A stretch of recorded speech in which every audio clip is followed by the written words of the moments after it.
Assalamualaikum warahmatullahi wabarakatuh. Perkenalkan, nama saya Aris Habibullah, mahasiswa dari program studi pendidikan profesi guru Fakultas Tarbiyah dan Ilmu Keguruan LPTK IAIN Pekalongan tahun 2021. Di sini saya akan mempresentasikan proposal PTK saya yang berjudul Upaya Peningkatan Kebiasaan Peserta Didik dalam Memberikan Salam kepada Guru dalam rangka penguatan karakter peserta didik pada pelajaran pendidikan agama Islam dan budi pekerti siswa kelas 5 SD Negeri Maujudan 1 Wonosobo tahun pelajaran 2021-2022. Baiklah, kita akan mulai. Al-Afkaru Ro'isi atau pokok pikiran saya ada 5. 1, nanti ada latar belakang. Kedua ada masalah dan tujuan. Ketiga, manfaat dan sistematika. Keempat, landasan teori. Dan yang kelima adalah metode penelitian. Langsung saja kita bahas yang nomor 1, yakni latar belakang. Latar belakang di sini saya mengambil 5. Ada 5 latar belakang yang mendasari saya mengambil judul ini. Yang pertama adalah kompetensi guru dan karakter siswa adalah faktor utama dalam pembelajaran. Dalam pembelajaran ini faktor utamanya adalah guru dan siswa. Jadi apabila ada permasalahan di salah satunya, maka perlu yang dinamakan diadakan penelitian untuk perbaikan. Yang kedua, pendidikan agama Islam ini tidak hanya mengajarkan anak konsep tentang keilmuan saja, namun juga mengajarkan anak tentang konsep dalam bergaul dan bermasyarakat. Jadi istilahnya tidak hanya ilmu saja, tapi juga akhlak. Yang ketiga, kedudukan akhlak jauh lebih tinggi daripada ilmu sendiri, seperti hadis Nabi, "Innama bu'itsu liutammima makarimal akhlak." Jadi harus seyogyanya status akhlak ini lebih didahulukan, walaupun akhlak bisa diketahui dengan cara ilmu, dengan melalui ilmu dulu, tapi akhlak menjadi sorotan utama.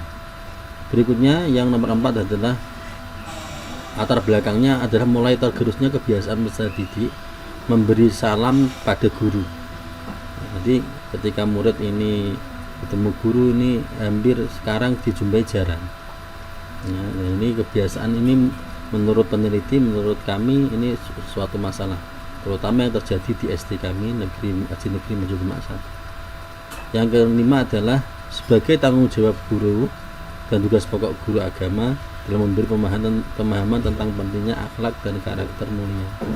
Sebagai guru, terutama guru agama, memberikan kepahaman tentang akhlak, tentang karakter yang mulia itu adalah sebuah keharusan. Bukan hanya guru, memang ini semuanya guru, tugas kita sebagai guru, tapi khusus bagi kita guru agama ini lebih fokus lagi, karena dalam materi kita bahas tentang pendidikan atau budi pekerti. Berikutnya kita kembali lagi, kita membahas tentang masalah dan tujuan. Masalah yang saya ambil atau setelah ada penelitian, saya latar belakang dari tadi, saya mendapatkan 4 masalah atau rumusan masalah. Yang pertama, bagaimana upaya pembiasaan dalam memberikan salam peserta didik di SD Maujudan 1. Upayanya bagaimana? Yang kedua, bagaimana langkah-langkah pembiasaannya? Kalau anak-anak mau saya biasakan untuk memberikan salam, kira-kira langkah-langkah awalnya bagaimana? Yang ketiga, sejauh mana pembiasaan salam tersebut ini dapat meningkatkan karakter anak dengan selalu diingatkan memberikan salam. Kira-kira nanti karakter anak, akhlaknya anak ini, watak anak ini akan berubah atau sama saja? Ini perlu dibahas juga. Yang 4 adalah problem apa yang muncul dan bagaimana solusinya ketika mau mengadakan penguatan karakter melalui pembiasaan salam ini ada kendala-kendala tidak yang muncul, kemudian kendala itu nanti solusinya bagaimana, itu nanti juga begitu. Adapun tujuan penelitian pada kali ini adalah sesuai rumusan masalah di atas, yakni ingin mengetahui pengaruh pembiasaan memberi salam terhadap peningkatan karakter peserta didik. Yang intinya tujuannya hanya satu, yakni apakah pembiasaan memberikan salam ke guru ini bisa merubah karakter anak. Nah, itu adalah intinya difokus nanti. Kemudian berikutnya setelah masalah dan tujuan, manfaat dan sistematika penulisan.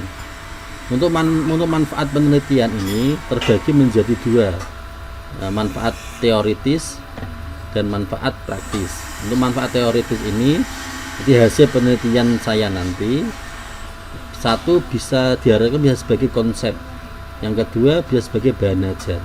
Maksudnya bagaimana? Konsep berarti bisa menyumbangkan pemikiran baru di dalam pembelajaran karakter.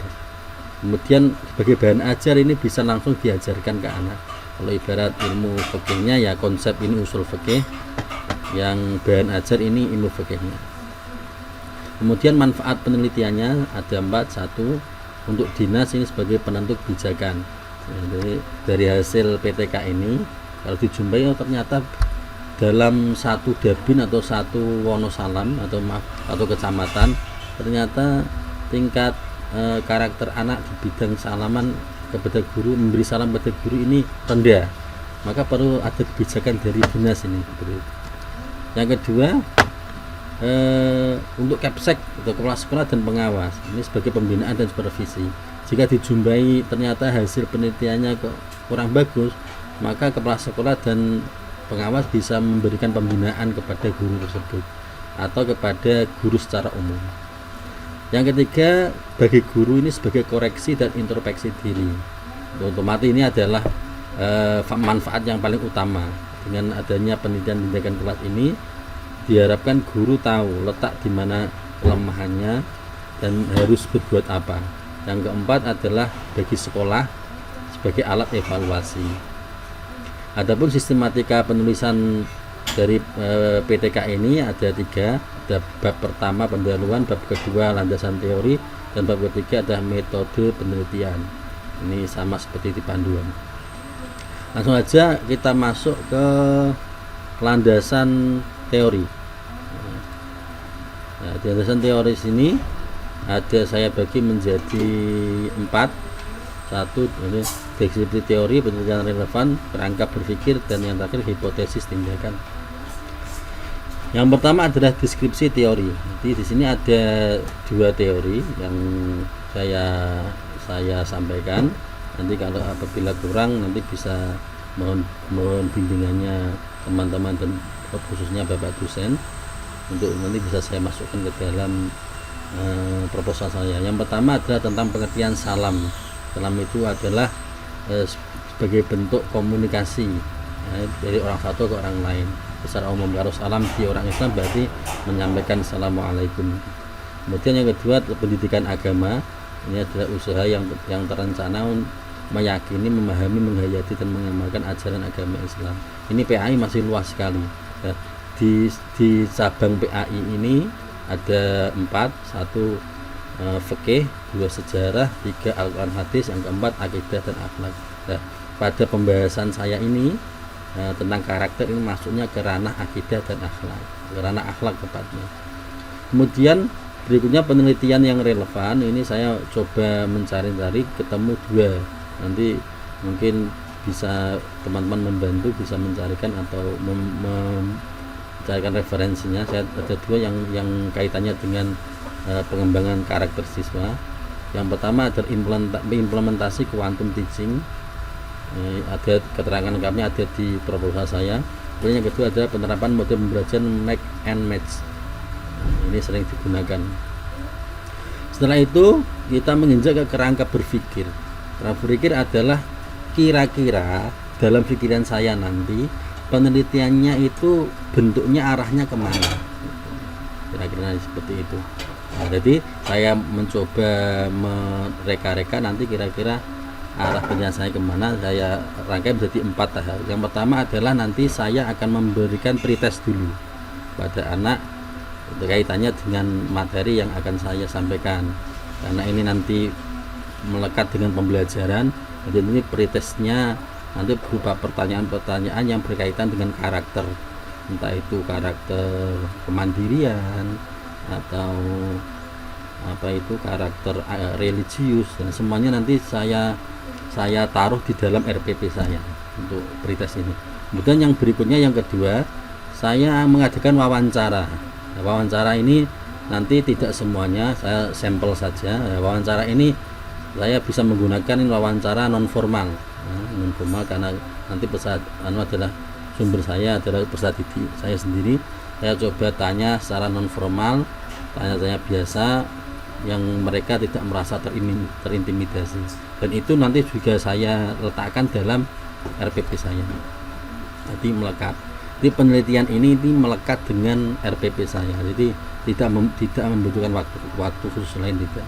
Yang ketiga adalah kemudian saya mencoba menerapkan langkah-langkah, beberapa langkah untuk menuju pembiasaan salam.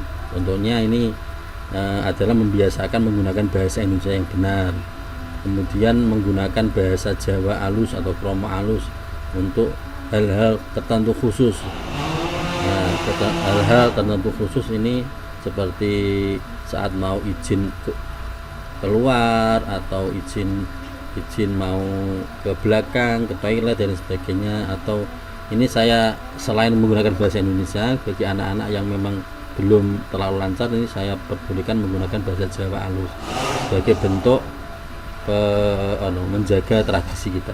Kemudian yang terakhir, setelah penelitian dan observasi wawancara, saya mengatakan post test. Nah, post test ini juga saya berikan bisa berupa penilaian sikap atau penilaian kognitif, pengetahuan dan keterampilan.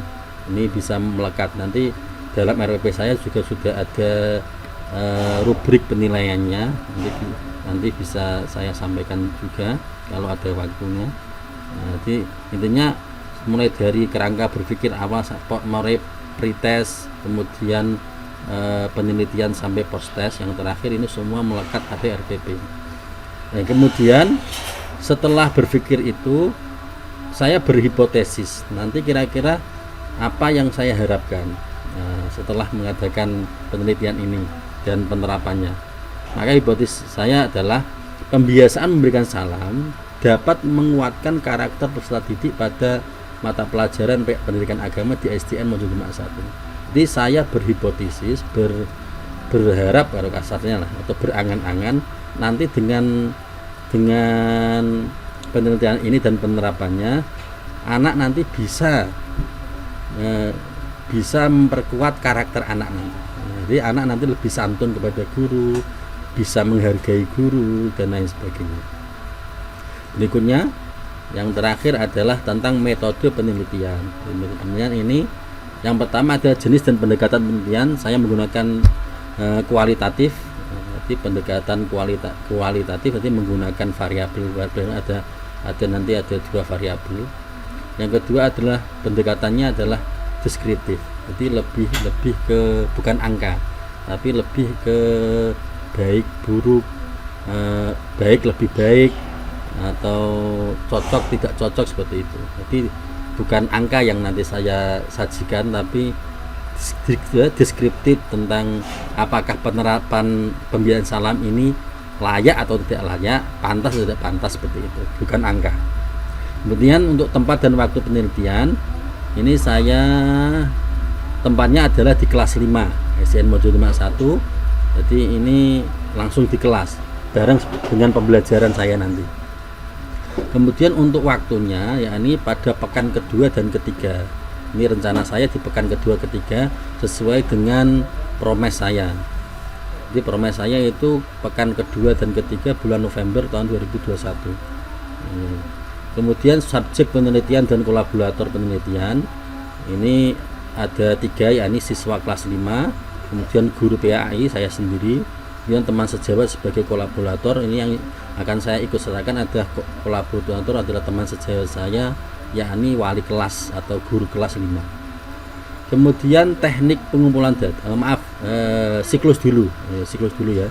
Jadi saya menggunakan 2 siklus, nanti 2 kali pertemuan atau 4 jam pelajaran, 2 kali pertemuan nanti.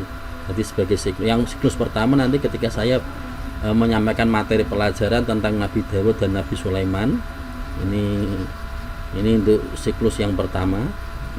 Kemudian siklus yang kedua nanti saat saya berarti 1 minggunya, kalau tidak salah kelas 5 itu hari Selasa.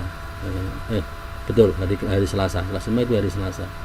Nah, nanti di hari Selasa depannya nanti saya membahas tentang Nabi Ilyas dan Nabi Ilyasa. Jadi ada 2 siklus untuk PTK saya. Kemudian teknik pengumpulan data saya yang pertama adalah tes dan angket. Nah, tes ini saya berupa nanti tes pengamatan atau tes tulis, bukan pengamatan, tes tulis. Nanti tes tulisnya bisa berupa tes pengetahuan dan tes keterampilan. Nanti ada formnya, ada rubriknya. Kemudian 2 observasi. Ini berarti kaitannya dengan penilaian afektif, sikap dan sosial, sikap spiritual dan sosial. Kemudian yang terakhir dokumentasi. Ini dokumentasi ini bisa berupa catatan anak, keaktifan, kemudian catatan temuan sikap. Nanti saya punya form sikap apabila nanti anak ternyata di dalam pembelajaran saya 2 kali pertemuan itu anak melakukan sesuatu entah itu bernilai positif atau negatif, nanti ada rubrik penilaiannya. Saya punya. Nanti kalau ada kesempatan bisa saya tampilkan. Yang terakhir adalah teknik analisis data. Nah, pada teknik analisis data ini saya menggunakan kualitatif deskriptif.